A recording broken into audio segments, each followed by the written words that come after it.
Сәлеметсіздер ме балалар? 64-65 сабақ ә дыбысымен әрпін бастаймыз. Ең алдымен каналға жазылып алыңдар.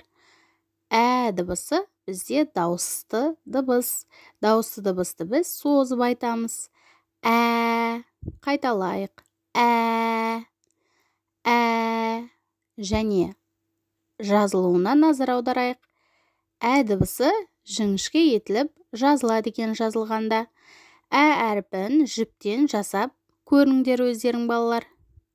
Және суретке назар аударамыз. Суретте мектепте балалар не айтып тұр? Әнұран айтып тұр. Астындағы мәтінді бірге оқиық. Әнұран. Әнұран рәміз. Ол жарыстарда шырқалады. Мақтаныш сезіммен орындалады. Әнұранды оқушылар жатқа білуі керек. Біздің суретте оқушылар әнұранды жатқа айтып тұр, я? Бір мерекелік іс-шарада әнұранды айтып тұр.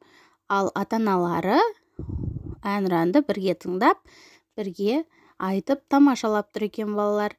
Келесі астындағы суретте кім берілген? Әже.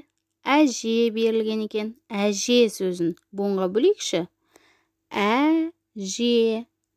Екі буынды сөз екен. Және дауысты, дауыссыз, дауысты дыбыстардан тұрады екен. Жақсы балалар, олай болса, қарамен жазылған сөздерді мұқият бірге және тұтастай буынға бөліп оқимыз. Ән, дән, әже, әке, кәрі, дәрі, сәуір, дәуір. Міне балалар, осылай өздерің тағы оқыңдар.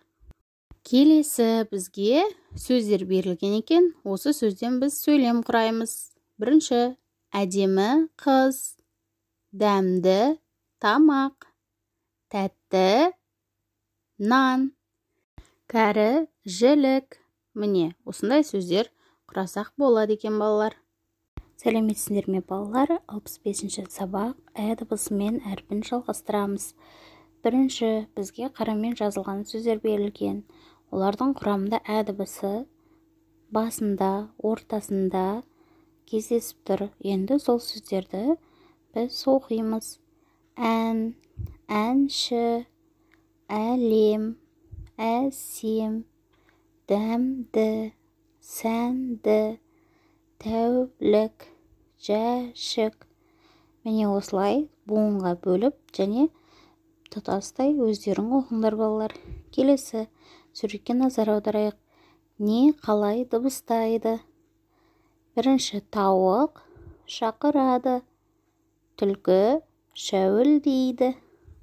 Бұл жерде ә дыбысы қай сөзді кездесіп тұр? Шәуілдейді. Жақсы балалар, келесі бізге мәтін берілген. Мәтінді буынға бөліп оқимыз.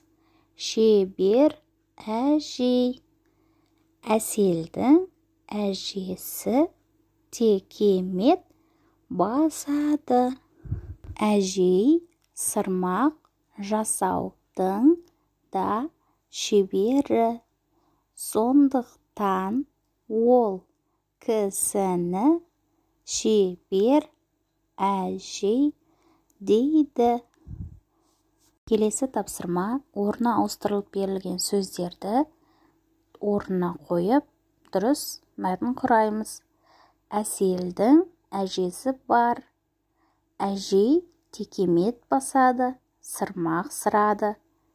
Оны шебер әжей дейді.